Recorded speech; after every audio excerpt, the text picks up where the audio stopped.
D'ores et déjà, sur la base de la réciprocité, le Mali décide de rappeler ses ambassadeurs accrédités dans les États membres de la CEDEAO et de la fermeture de ses frontières terrestres et aériennes avec les États concernés.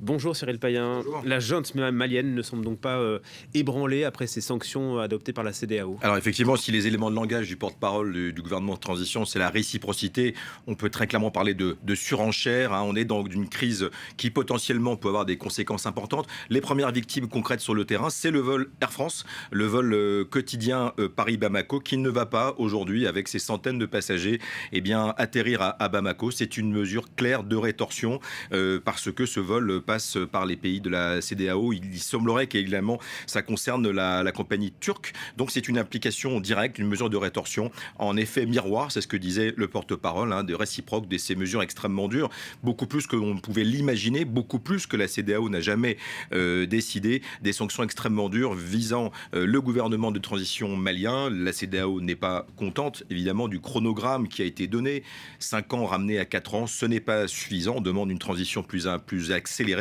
je dirais. Donc on est dans une période difficile et du côté malien, évidemment, il y a beaucoup d'incertitudes et d'inquiétudes parmi la population qui, une fois de plus, et je ferai un parallèle avec le terrorisme, où la lutte contre le terrorisme est un peu pris entre deux feux et se pose des questions sur les conséquences directes de fermeture de frontières, d'implications économiques après ces sanctions assez dures. Donc on est vraiment dans l'expectative, on le sent bien à Bamako.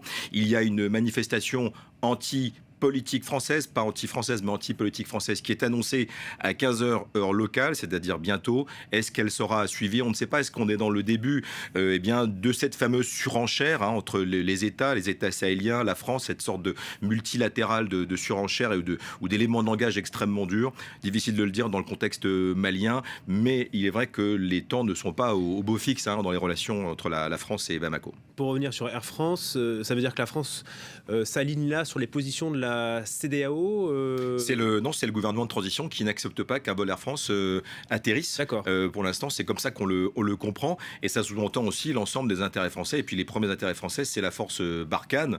Je permets de paraphraser. C'est-à-dire que la force Barkhane, c'est plus de 5000 hommes et femmes qui sont à pied d'œuvre dans le Mali, dont on sait qu'il y a un redimensionnement, un repositionnement. Mais va-t-il s'accélérer? Parce que les forces d'état-major français nous disent qu'aujourd'hui, la coopération n'a pas changé. Il y a des opérations de coopération entre les FAMA, les forces maliennes et Barkhane, mais personne ne sait si cela va durer. Et cette position, nous dit l'état-major, un peu schizophrénique, parce que sur le terrain, on nous dit que rien ne change sur le plan de la coopération militaire, qui est extrêmement importante, mais sur le plan politique, on sent qu'on n'est pas du tout sur le même braquet.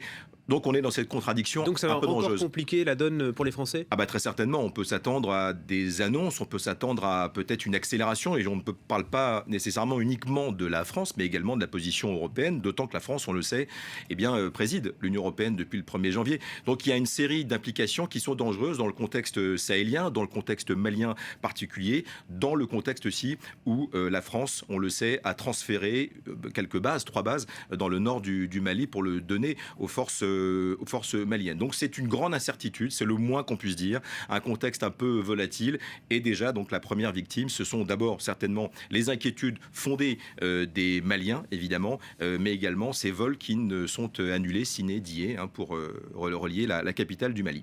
Merci beaucoup Cyril.